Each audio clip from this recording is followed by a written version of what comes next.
আজকে আমার ফটোশ্যুটের কাজ ছিল আর আমি স্টুডিওতে চলে এসেছি, তখনও পর্যন্ত কেউ আসেনি। আর একা একা বোরিং হচ্ছিলাম, আর বোরিং হলে আমার যেটা কাজ ভিডিও বানানো। ভিডিও বানাতে বানাতে হঠাৎ করে দেখি পিছন দিকে একটা যাচ্ছে। এই যে আমি দেখে নিয়েছি, এই হচ্ছে আমাদের একটা বেড়াল। আমাদের না, মানে স্টুডিওর একটা বেড়াল। তো আমি যেখানেই যাই একটা করে বেড়ালের সাথে আমার দেখা হয়ে যায়। আর তারপরে আমি এখানে বসে বসে ভাবছি, কি ভাবছিলাম আমার ঠিক এখন মনে পড়ছে না। যাই হোক, হয়তো আমি ভাবছিলাম যে সবাই কখন আসবে, আমার তো খুব খিদে পেয়েছে। আর আমি যখনই কাজে যাই তখন তো না খেয়ে যাই, আর প্রচণ্ড খিদে পেয়ে যায় ওখানে গিয়েই। তো দেখতে পেলে আমার মুখ চোখের অবস্থাটা খুবই খারাপ ছিল, কারণ কদিন থেকে এদিক ওদিক ছোটাছুটি করে কাজে যেতেই আমার শরীরের অবস্থা কিন্তু প্রচণ্ড খারাপ হয়ে গেছে। আর আজকে আমি স্টুডিওতে এসেছি, যে স্টুডিওটা আছে সোনারপুরে। এই যে স্টুডিওর ফোন নাম্বার, লোকেশান সবটাই এখানে দেওয়া আছে। যদি কেউ রেন্টে স্টুডিও বুক করতে চাও তাহলে কিন্তু এখানে কন্ট্যাক্ট করে তোমরা এই স্টুডিও বুক করতে পারো ফটোশ্যুটের জন্য।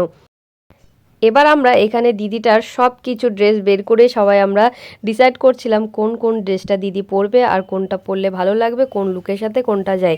তারপরে চলো আমরা এখন মেকআপ করতে শুরু করে দিই।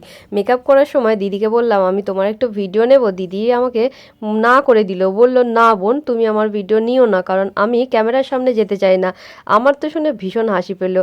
আরে দিদি, তুমি তো ক্যামেরার সামনে যাওয়ার জন্যই আজকে ফটোশ্যুটটা করতে এসছো, কেন তুমি বুঝতে পারছো না? আর তারপরে আমি দিদিকে বললাম ঠিক আছে, তোমাকে মুখ দেখাতে হবে না, তুমি আমার শুধু ভিডিওতেই আসো, মুখটা তুমি অন্য সাইডেই করে রাখো, কারণ আমি যেহেতু মেকআপ আর্টিস্ট তো আমার একটু ভিডিও বানাতেই হবে। তারপরে দিদি বলল ঠিক আছে তাই করো। তারপরে আমি এখানে সুন্দর করে মেকআপ করতে শুরু করে দিলাম। দিদি নাকি কোনো দিন মেকআপ করেনি। পুরো মেকআপ কমপ্লিট হয়ে যাওয়ার পর দিদির তো ভীষণ ভালো লেগেছিল মেকআপটা। আর তোমরাও কিন্তু জানাতে ভুলবে না যে এই মেকআপ লুকটা কেমন হয়েছে। আর এখানে দিদি অনেকগুলো শাড়ি চেঞ্জ করেছিল আর জামাও চেঞ্জ করেছিল। তো দিদি প্রথম দিকে ভীষণ নার্ভাস ছিল। তারপরে আস্তে আস্তে উনি একটু বেশি এক্সাইটেড হয়ে যাচ্ছিল। ওনার খুবই ভালো লাগছিল ওর মুখটা দেখে।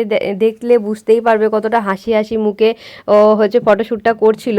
ওর কাছে মনে হয়েছিল যে ফটোশ্যুট বা সিনেমা জগৎটা খুবই ইজি, যেহেতু টিভির পর্দায় দেখি। কিন্তু যখন নিজে করছিল তখন ওনার কাছে মনে হচ্ছিল যে না, ব্যাপারগুলো এত সহজ না, এত পোজ দেওয়া, এত কিছু পারফেক্টভাবে করাটাও অনেকটাই চাপের। তারপরে আমার প্রচণ্ড পরিমাণে খিদে পেয়েছিল, আর তারপর আমাদেরকে দিয়েছিল কফি, একটা বড় কফি। হ্যাঁ, যখনই আমরা চা খাই, কফি খাই, তখনই আমাদের এনার্জি চলে আসে। তো চাটা চুমুক দেওয়ার পরেই বুঝতে পেরেছি আমার কেমন এনার্জি চলে আসলো। তো যাই হোক, আমরা কফিটা খেলাম। তারপর আমরা শেষ যে ড্রেসটা পরেছিল সেটা হচ্ছে একটা পুজোর লুক দেওয়ার জন্য। তো এই লুকটাতে দিদিকে অনেক সুন্দর লাগছিল, আর তোমরাও কিন্তু জানাতে ভুলো না যে কেমন লাগছিল। তারপরে বাকি যে ড্রেসগুলো পরেছিল সেগুলোর ভিডিও আমি নিতে পারিনি, তো ছবিগুলো তোমাদেরকে দিলাম। দেখো লুকগুলো কেমন হয়েছে। আমার তো ভীষণ পছন্দ হয়েছে, দিদিরও অনেক ভালো লেগেছে। তোমরা একটু বলো যে আমার মেকআপটা তোমাদের কেমন লাগলো। যদি ভালো লাগে তাহলে অবশ্যই অবশ্যই কমেন্ট করো, পাশে থেকো।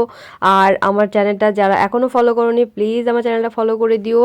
আর যারা ইউটিউবে দেখছো তারা আমার ইউটিউব চ্যানেলটাকে লাইক করে দিও, আর যারা ফেসবুক থেকে দেখছো তারা আমার ফেসবুক চ্যানেলটাকে ফলো করে দিও। আর ভিডিওটা এখানেই শেষ করে দিলাম। আবারও ছোট ছোট ভিডিও নিয়ে খুব তাড়াতাড়ি তোমাদের সাথে দেখা হবে। তো চলো, টাটা, ভালো থেকো, সুস্থ থেকো সবাই।